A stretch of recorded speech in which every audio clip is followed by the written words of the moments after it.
I get to honor people's uniqueness because I value my own uniqueness. And don't you love doing that? Like on a daily basis, we get to say, oh, isn't that unique? Or, oh, isn't that different? Or, oh, isn't that something that really spurs me on because I see something that's in common. I see something that's unique in me, and I see something that's unique in another person. Chelsea Estrada, who's one of our own teens on Facebook, said, "You deserve the kind of love you would give someone else." Isn't that beautiful? Yeah, Chelsea Estrada from the Wisdom.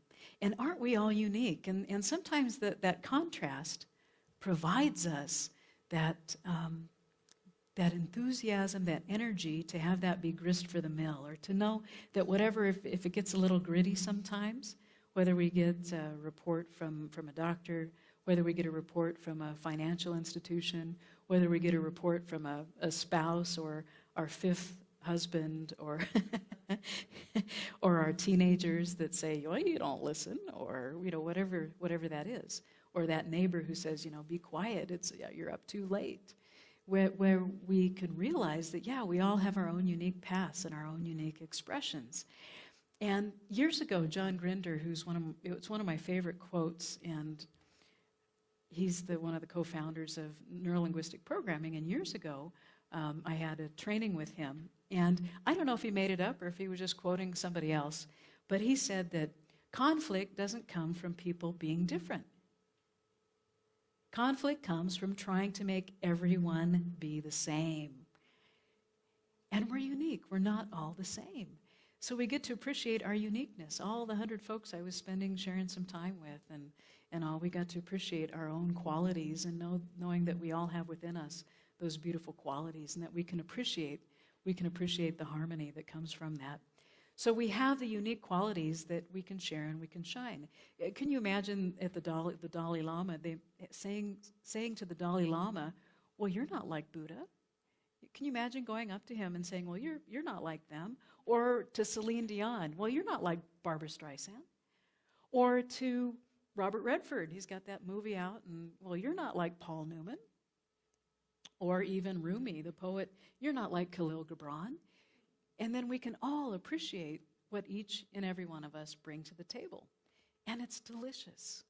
It's a delicious place where we can just enjoy. So would you agree that we all have unique qualities? Yes. And we can honor our differences without trying to make everyone be the same. Our kids aren't the same. Our parents aren't the same. My great uncle and my great aunt, they're not the same. And as we speak at the World Parliament, the Parliament of World Religions, it's happening in Salt Lake City. Some of my friends are up there, and there's about 10,000 people. There's 80 different countries. There's 50 different faiths. And people are looking for commonalities, and they're celebrating differences that they bring to the table. And so they're reclaiming the heart of humanity. They're working together for a world of peace and compassion, justice, and sustainability. And imagine doing that in our own lives, to have a heart. And it's the first time that New Thought has had a strong representation there. Dr. Ken Gordon, who's our spiritual leader of the Centers for Spiritual Living, is there. And he was on a panel with Reverend Dr. Michael Beckwith. And it was talking about awakening a world of magnificence, a world that works for everyone. And in William Shakespeare's The Merry Wives of Windsor, Mary, M-E-R-R-Y, The Merry Wives of Windsor says that the world is one's oyster. And all opportunities are open to us, and the world is ours. So in order to achieve something in this world, we have to grow with the opportunity. It might be kind of a cousin of seize the day or carpe diem, as far as the world is our oyster. And sometimes we have that sand or that grit that gets in the oyster, and what does it do? It makes a pearl. Yes, we already compared pearl notes on the way in. It makes a pearl. And yesterday I was at a restaurant, and this waitress says, the weather's changing, because we were comparing notes about how we had to put layers on, and we're taking them off, we're putting them on, we're adjusting, making those subtle adjustments and changing throughout our day. And she says, well, the weather's like my emotions. My emotions are always changing. Sometimes we get to take a look at what's going to best suit us and fit. And we know that when grit happens, that there's something beautiful that's being cultivated. There's something beautiful that's happening out of that little irritation. I know none of us ever get irritated, right? We never have anything that's aggravating or has contrast in our life, right? I mean, how boring would that be? And we're doing our best to get to the Broncos game. There's a little contrast too. Go out for the pass, Dan. So Dr. Sue Morter, who's part of this Transformational Leadership Council, and there's a big representation there at the Parliament that's happening, and what she says is that it's time to oyster up. So imagine ourselves being an oyster and that we're cultivating these wonderful, shiny pearls and sharing those. And what if we identified not just with our mind, because do we ever chatter along the way, and we might be chattering about something that's harmonious in our life. We might be chattering to ourselves about something that's a little irritating in our life. What if we were not identified with just our mind, but we were actually identifying with spirit? What if, instead of just talking to spirit, we're talking from spirit? Imagine talking from spirit all day long, from that pearl essence, from that shiny place. What if we did that? What if we were identifying with spirit all day long? What would happen? Imagine the world being our oyster, being this shiny place. What if we began to tame our minds and move into the stillness even more and to draw from that wellspring of spirit that is ever available, that's there? And it's what also that science is showing us, that the quantum physicists say that if you think it's going to be a particle, they set up the study, guess what? It's going to show up as a particle. If you think it's going to be a wave, guess what? It's going to be a wave. And so quantum physics is mirroring what spirituality has been showing us. And so is it going to be a wave? Is it going to be a particle? The answer is yes. It's going to be that.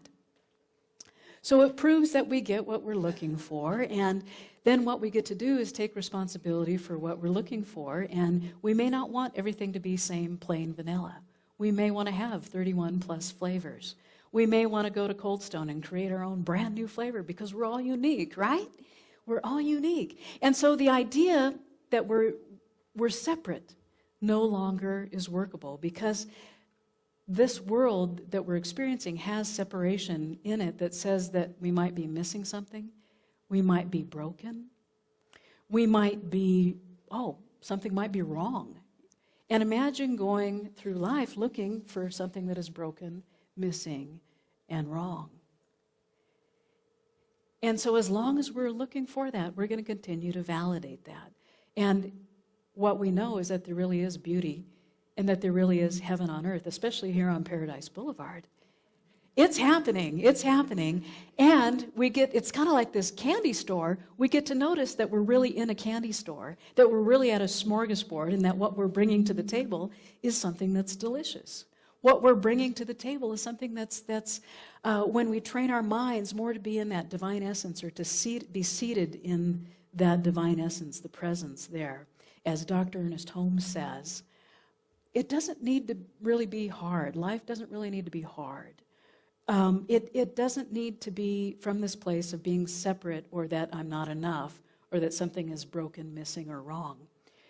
But Dr. Ernest Holmes says in What Religious Science Teaches, and it's a delightful little book you can keep beside your bed, he invites us to drill deep into the wellspring of our being and bring up the pure oil of spirit and tunnel that granite rock of our unbelief and be at that center of our being and discover that pearl of great price. And that parable talks about giving up everything else so that we go to the center, and that's from where we live in this spirit-centered place. And so we are this pure light consciousness. We are this radiant energy. We are at the very core of our being this light body. We're divine light that's in a body. We are at the very core of our being this light, and we're having a life. How often do I remember that? And how often am I focused on that throughout the day? How often am I focused on spirit? And if I lose focus, it's just because I haven't exercised my mind or tamed my mind in that silence or that stillness and brought that forward into my day. So we can make sense and feel the beauty of the divine that's unfolding for us right here and right now. We have a mind that needs to make sense of things, and so what it does, we all know what our mind does, is it writes a story. It writes a story because we need to make sense of things that are occurring. And the truth is that we're already experiencing the truth of the beauty that is, but we may be having a story on top of it. So, for instance, we have something happen, and then there's an opportunity for this pure consciousness that we are to rise up, but we may have like a story on top of it, and it's kind of hard to have it rise up when we have a story on top of it, when there really is this pure, radiant light of who we are. And what we know is that the divine is unfolding right here and now, and that we're already experiencing beauty. We're already experiencing wellness. We're already experiencing abundant prosperity. We're already experiencing great relationships and pure love. And here we are. We're this pure consciousness. We're this expansiveness. And so sometimes, like in the morning, we might get caught up if we don't have some sort of a morning practice of just being still, whether it's with a cup of tea, whether it's a mindful walk, whether it's just sitting for some moments of silence and stillness. We may get caught up in the busyness of what's going on. There's kind of a minefield, and that we're attached in it. And we may be in a sense of separation rather than the oneness of the divine light that we truly are. Have we noticed that our mind's a little chatty, or is it just me? Is it just me? Yeah, okay. So have we noticed? Yeah. So what we get to do is we get to still the mind and have this pure essence be set free and soar and be that wind that's beneath our wings all the time. We get to come from it, and we know that we can resonate with that, we can harmonize in that, we can be in this place where we can soar and be free. And so we know that there's this co-creation that's happening with us because we're made of creative source energy. We are absolutely made nothing less than that. It's the God stuff. It is that light that we are. And the reason that we may not feel whole is because we have some sort sense of duality or separation that's within us. But the truth is that there's that wholeness that we all come from. We have this reason why we may not feel whole is that we may be stuck in an area where we feel that there's some dualistic reality or some otherness or some comparing and contrasting, that grit that happens. And so the mind's job is to find the difference in whatever that is. That's the mind's job, is for our survival. That's our instinct. That's the way that we're built, is we have a mind that looks for differences. And so in spiritual living, what we get to do is to appreciate the contrast. We get to know that we're living in some sort of transition zone. And so that we have this transition zone, this transformation that is happening, and that we can feel that the mind is there to be of service to us. And so that, yes, it points out differences, and at the same time, we don't need everything to be the same. We can appreciate the uniqueness and the vantage point from which we all come from when we have that, and we begin to move and look at what's empowering and see what connects us. And on this recent trip I had, people said, "What did you appreciate most?" I appreciate what connects us. And so we don't have to wallow in whatever those blues are. We may have those blues come along. We may sing those blues. We may learn from the blues, but we don't have to live in the blues. And we can live in a feel-good place.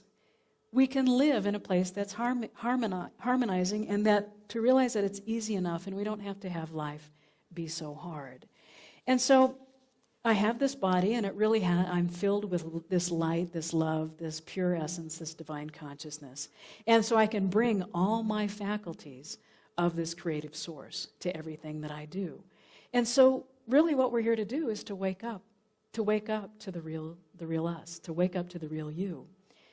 And so we may make up stories because there's things that are outside of ourselves, and that's what the mind does. As we think about it, it must be so-and-so's fault, it must be you, or it must be something outside. It must be, that I've been so patient and forgiving, and thank goodness I've been that way because you're not meeting my needs, Anyone ever have that? We look outside ourselves for whatever that is. But then we begin to recognize that there is something beyond what meets the eye. All of creation is energy. All is light. All is the pearl that is God. And it is the sand that makes the pearl. It is the water that amalgamates, it merges, it blends, it joins. And this whole thing is God, the pearl, the sand, the oyster. And it's the essence that brings God into form. It transmutes it, it translates it into its new expression. And our book of the month by David Spangler, it's about the laws of manifestations. How serendipitous is that? He talks about that the clue to manifestation lies in the recognition that God is, it's in its wholeness, it's its only reality. So it lies in the recognition that God, in its wholeness, is the only reality. Everything in the universe is related to everything else through this wholeness. We're connected. There's oneness. And there is no barrier or impediment, like a grain of sand. There is no barrier or impediment of time, space, or circumstance that can obstruct the right flow of energy between affinities within the whole. And think about what we have love and affinity for, because we're part of the whole and we're connected. We feel that. He continues, as I think in my heart, so I am. We've heard that before, right?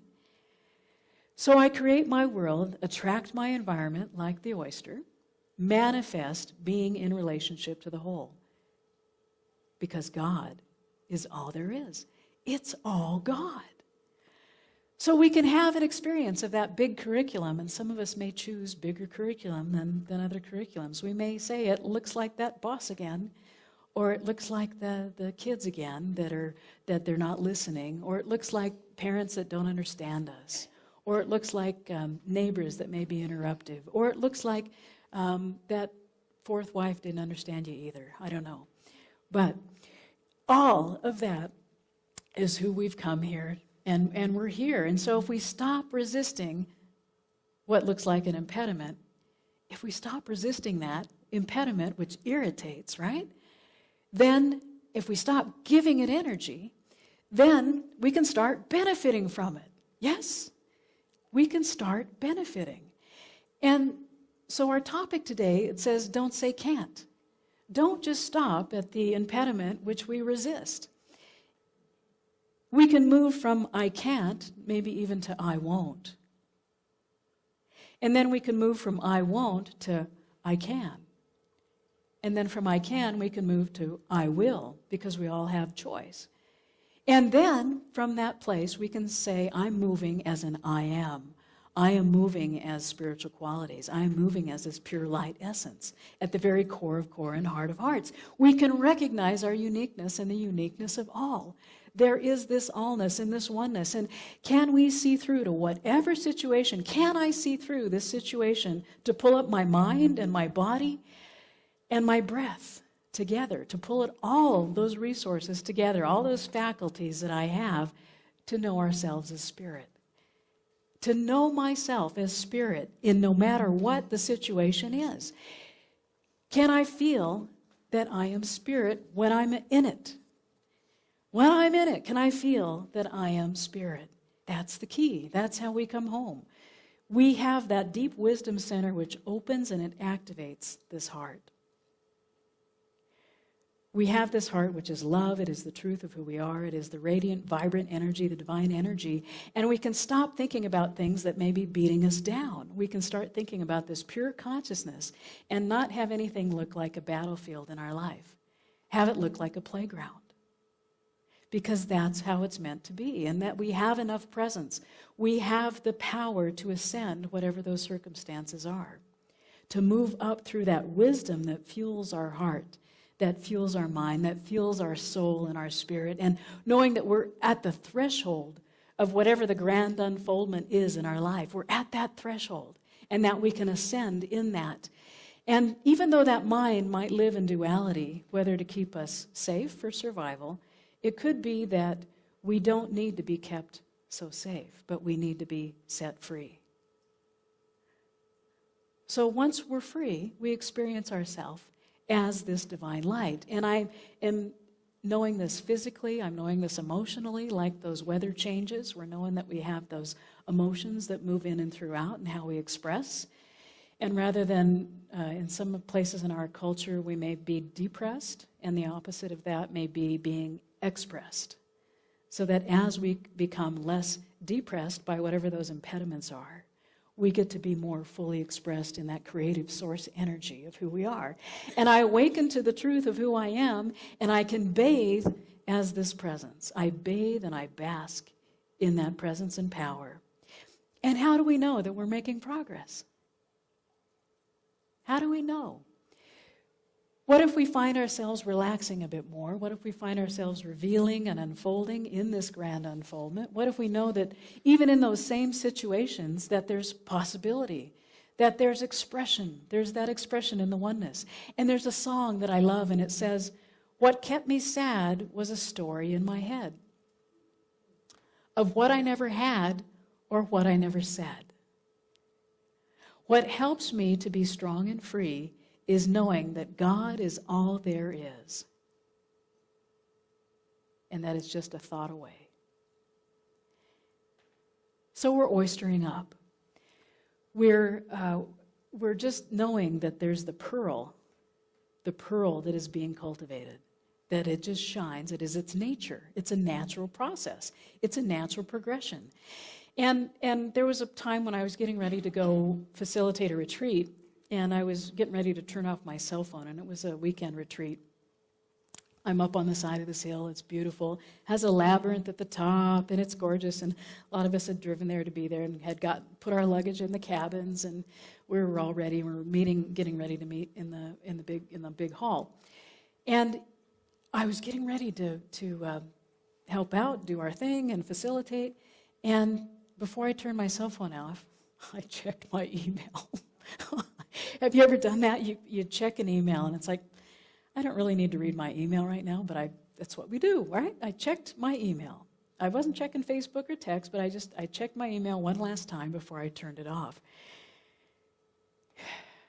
And what I experienced was otherness, and it was an email that needed some of my attention, and I experienced that it was whatever I was relative to something outside of myself. It was that youism or that otherness or that condition.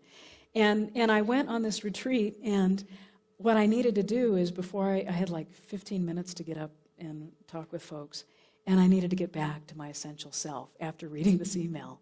And what do? So I've got this irritation or this impediment that I need to deal with. And of course I would deal with it later. But in order for me to be fully present and radiant in this pure consciousness and share all that I had to give, I needed to draw from within of those faculties, from the core, from the very seat of my being, from that essential nature. And so what I did was I got the grit, and it's sort of where that rubber meets the road is, okay, I got it. I got that grit, and I got to just have it be a pearl. And to, in essence, oyster up. And whatever that Oysterville was got brought to that event. And anyone ever been in Oysterville? Yes? You've been there? And so sometimes there's just this thing that gets us. There's just that, whatever that irritation is. And it took me a few weeks to get over it. You know, it wasn't like it was just a pearl instantly. It took a little bit to move through that. And what I got to do was awaken to the truth of who I am. I got to awaken one more time to that which is wanting to move through me in that divine grandeur and that divine unfoldment and bring the light to that. And on the way back from the ministers' conference, I was at the airport, and I got to do the same thing. My plane was not there in order to take me to where I wanted to go. And so instead of making a big deal and being stuck in the condition, I said, "Hey, Nathan," my new best friend, Nathan. I said, "Nathan, can you get me on a direct plane?" Because I was going to have to go from Puerto Vallarta to Houston and then to LA. And I said, hey, Nathan, good, what could you do? Can you get a direct flight? He says, oh, let me check. Like, it wasn't hard at all. It wasn't hard to ask. But I had to put it out there because I was clear that I wanted to have a good experience, and I wanted everyone to have a good experience who was around me. And there were other people who were really disgruntled and really into it. And so what I got to do was to just be there, and he walked to the next desk over, and it was very, very easy. And he says, sure, no problem. And it went earlier, it went quicker. It actually gave me a whole extra day, because had I gone the other direction, it would have taken away a day, because there was a missed connection. So I was oystering. There I was. I had something that looked like could be really irritating, but no. I had to face the circumstances. I realized that I was given everything I needed to wake up and ask in that moment. And so that moment I got to recognize. I've kept my all-inclusive bracelet, and I've been receiving all kinds of generosity of the universe, of free breakfast and free lunch. We were at an all-inclusive hotel. It seems to be working, which is really cool. So I still have that on as a divine reminder. And what's really sweet is I got to be with my friend Marge, who lived across the street. She knew me before I was born. And she has some wonderful stories, so I was able to go visit with her. And she's 94, and her honey Harry is 98, and they live on their own. And she has the most wonderful stories that just pour out of her heart. And like Chelsea Estrada says, she deserves the love. She absolutely deserves. I can see her shine as that pearl. She deserves the love. And so I've traveled the world. I've traveled and been in this consciousness of mystics, and we have that here. We have that experiencing of it's finding our heart, it's living in the now, it's being that pure love, that pure consciousness, and bringing that to whatever we do. We know that the love space that we're in is that which is ever available to us. And one of the tools that we can use, one of those spiritual tools that we know so well, and it could be that we even call it silence, because meditation may have a lot of different connotations. We can have that undistractable attention on reality. And so that's our focus, is our identity with the essential self, no matter what that condition, no matter what is going on. And this Wednesday, David Sayun is going to have his group meditation at 6:30.